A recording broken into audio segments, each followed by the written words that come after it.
शांती. आज आहे 21 फेब्रुवारी 2026ची मुरली.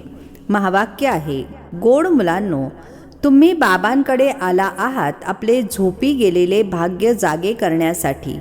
भाग्य जागृत होणे अर्थात विश्वाचा मालक बनणे.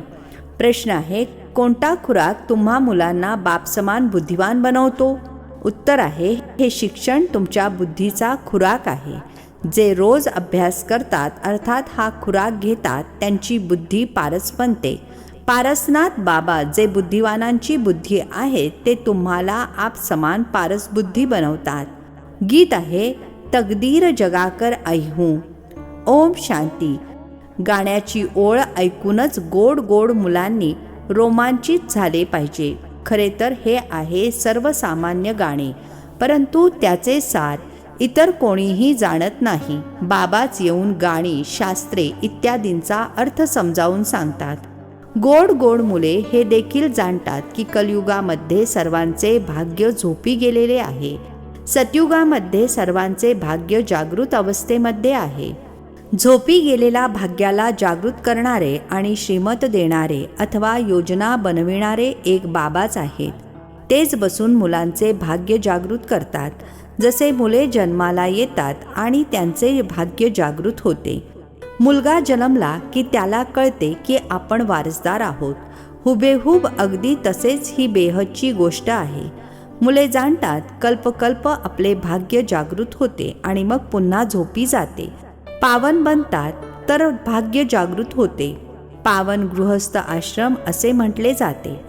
आश्रम हा शब्दच पवित्र असतो. पवित्र गृहस्थ आश्रम, मग त्याच्या विरुद्ध आहे अपवित्र पतित गृहस्थ धर्म. त्याला आश्रम म्हणणार नाही. गृहस्थ धर्म तर सर्वांचाच असतो, प्राण्यांमध्येही असतो. मुले तर सर्वजण जन्माला घालतातच. प्राण्यांना देखील गृहस्थ धर्मामध्ये आहेत असे म्हटले जाईल. आता मुले जाणतात आपण स्वर्गामध्ये पवित्र गृहस्थ आश्रमामध्ये होतो. देवी देवता होतो. त्यांची महिमा देखील गातात. सर्वगुण संपन्न, 16 कला संपूर्ण. तुम्ही स्वतः देखील गात होता. आता समजता की आपण पुन्हा मनुष्यापासून देवता बनत आहोत. गायन देखील आहे, मनुष्य से देवता किये कर्तन लागी वार. ब्रह्मा विष्णू शंकराला देखील देवता म्हणतात. ब्रह्मा देवताय नमः आणि मग म्हणतात शिव परमात्माय नमः. आता त्याचा अर्थ देखील तुम्ही जाणता. ते लोक तर फक्त अंधश्रद्धेमुळे असे म्हणतात.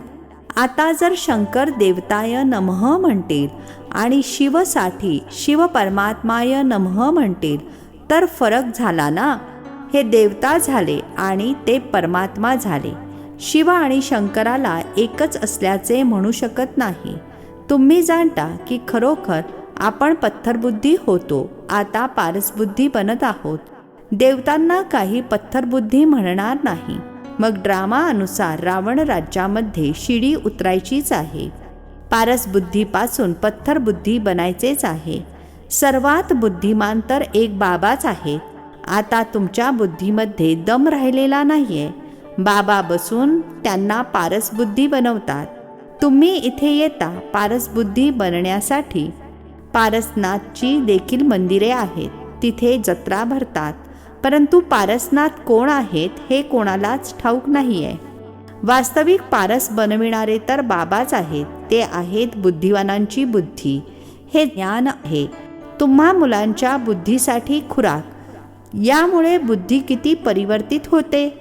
ही दुनिया आहे काट्यांचे जंगल. एकमेकांना किती दुःख देतात. आता आहे स्तमोप्रधान रवरव नरक. गरुड पुराणामध्ये तर फारच रोमांचक गोष्टी लिहिलेल्या आहेत. आता तुम्हा मुलांच्या बुद्धीला खुराक मिळत आहे. बेहदचे बाबाच हा खुराक देत आहेत. हे आहे शिक्षण. याला ज्ञान अमृत असेही म्हणतात. यामध्ये काही जल इत्यादी काहीच नाहीये. आजकाल तर प्रत्येक गोष्टीला अमृत म्हणतात. गंगा जलाला देखील अमृत म्हणतात. देवतांचे पाय धुवून जे पाणी ठेवतात त्याला अमृत म्हणतात. आता ही देखील बुद्धीने समजून घेण्याची गोष्ट आहे ना. आता हे ओंजळीत दिलेले तीर्थ अमृत आहे की पतित पावनी गंगेचे जल अमृत आहे? जे असे ओंजळीत तीर्थ देतात ते कधी असे म्हणत नाहीत की हे पतितांना पावन बनविणारे आहे. गंगा जलासाठी म्हणतात पतित पावनी आहे.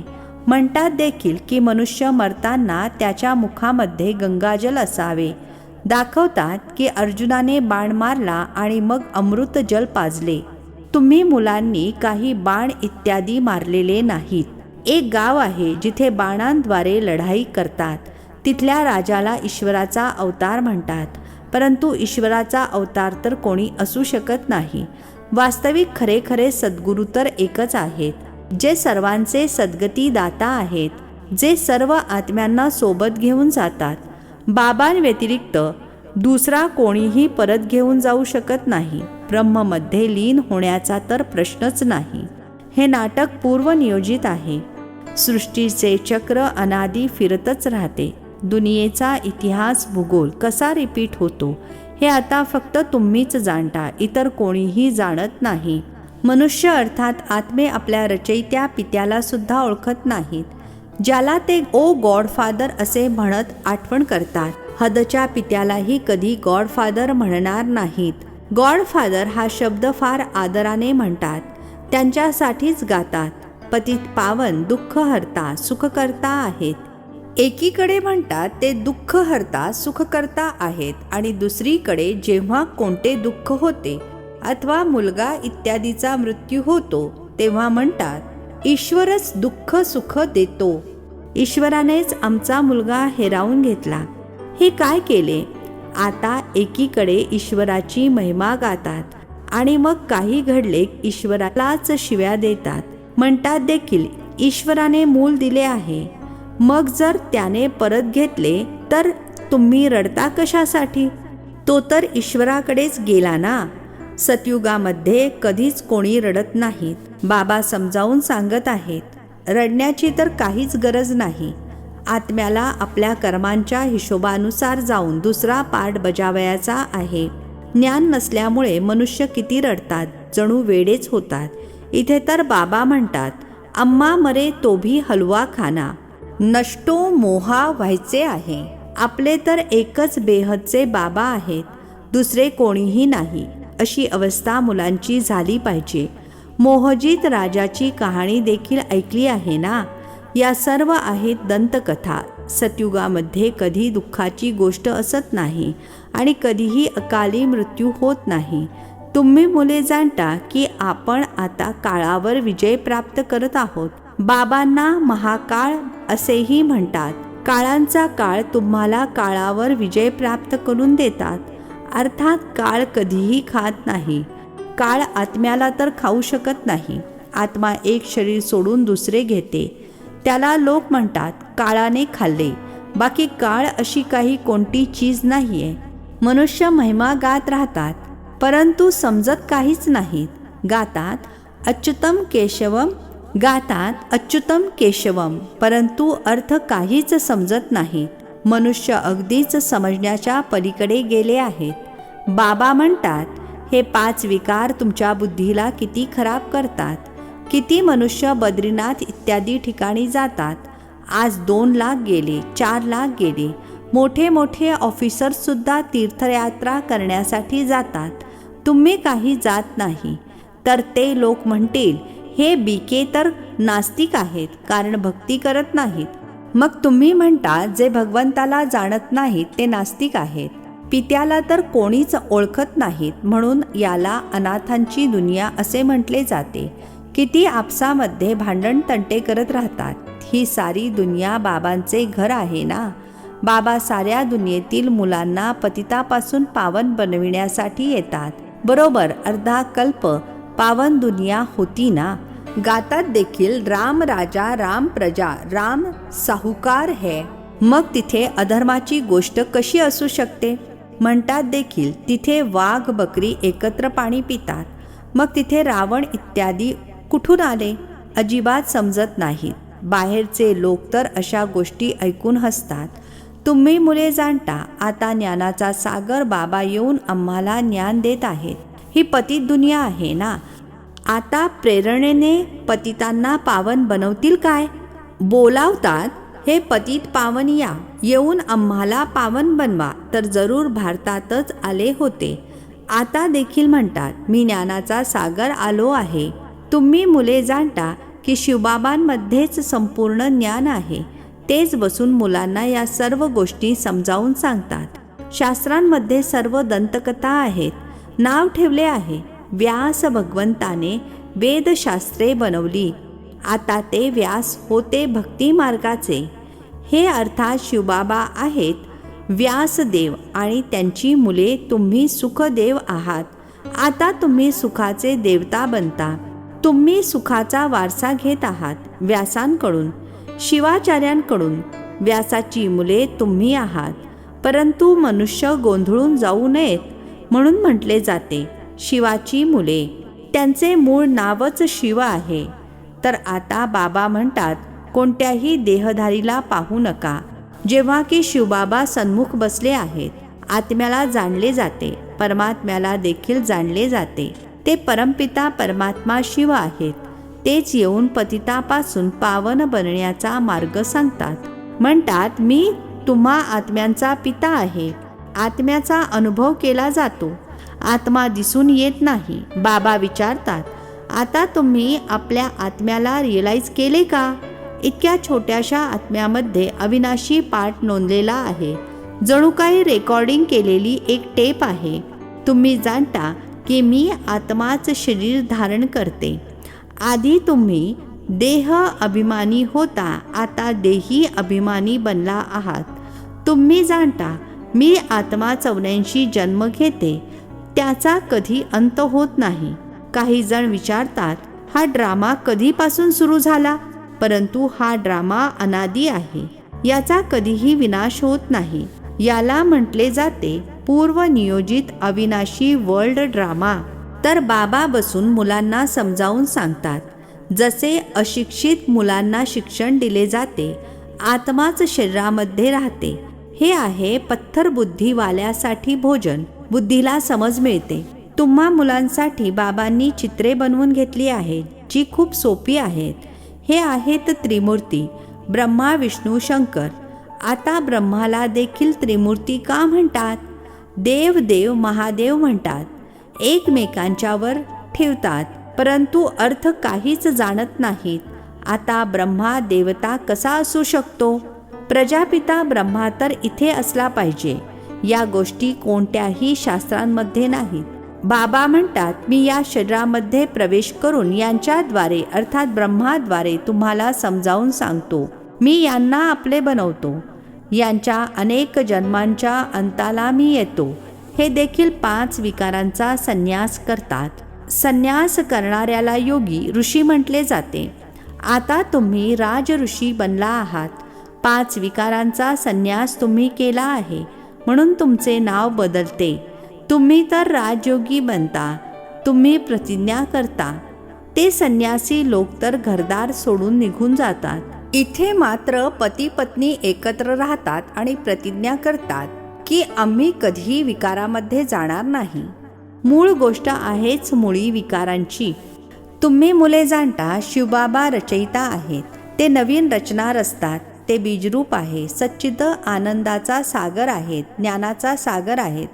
स्थापना विनाश आणि पालना कशी करतात हे फक्त बाबाच जाणतात. मनुष्य जाणत नाहीत. काही जण पटकन म्हणतात, तुम्ही बीके तर दुनियेचा विनाश करणाऱ्या आहात. अच्छा, तुमच्या तोंडात गुलाब. म्हणतात, या तर विनाशासाठी निमित्त बनल्या आहेत. ना शास्त्रांना, ना भक्तीला, ना गुरूंना मानतात. फक्त आपल्या दादाला अर्थात ब्रह्मा बाबांनाच मानतात. परंतु बाबा तर स्वतः म्हणतात, हे पतित शरीर आहे. मी यामध्ये प्रवेश केला आहे.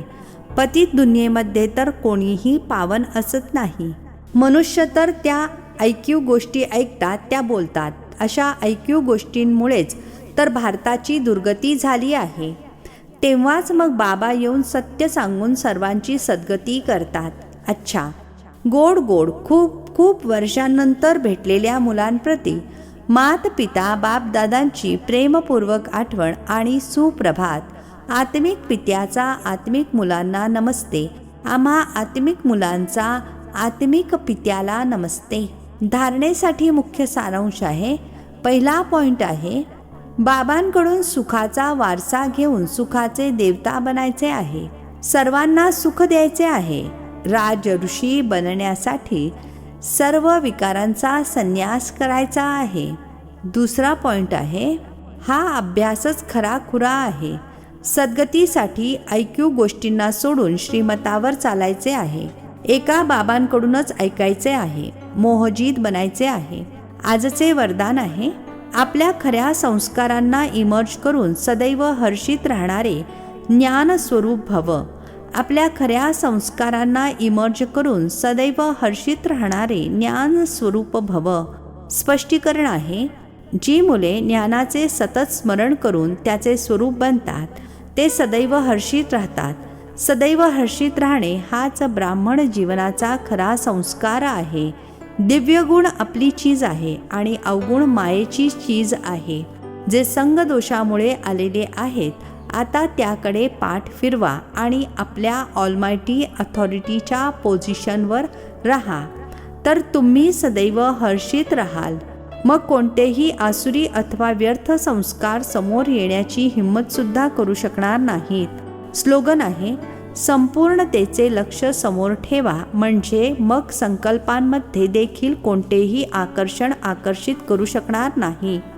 संपूर्णतेचे लक्ष समोर ठेवा, म्हणजे मग संकल्पांमध्ये देखील कोणतेही आकर्षण आकर्षित करू शकणार नाही. हे अव्यक्त इशारे. एकता आणि विश्वासाच्या विशेषतेद्वारे सफलता संपन्न बना. एकतेसाठी आपल्याकडे नेहमी एक रूहानी ताईत ठेवा की रिगार्ड देणे म्हणजे रिगार्ड घेणे आहे. सन्मान देणे म्हणजे सन्मान घेणे आहे. असे सन्मान देण्याचे रेकॉर्डच सफलतेचे अविनाशी रेकॉर्ड बनेल. मुखामध्ये नेहमी एकच सफलतेचा मंत्र असावा. पहिले तुम्ही हा महामंत्र मनामध्ये पक्का असावा. यथार्थ रीतीने आधी मीला नष्ट करून दुसऱ्याला पुढे करणे म्हणजे स्वतः पुढे जाणे आहे, असे समजून या महामंत्राला पुढे अंमलात आणत सफलतेला प्राप्त करत राहा. हा मंत्र आणि ताईत नेहमी सोबत राहिला तर प्रत्यक्षतेचा डंका वाजेल. अच्छा. ओम शांती. नवनवीन मराठी व्हिडिओज प्राप्त करण्यासाठी सबस्क्राईब करा मराठी गॉड रिपोर्ट चॅनलला.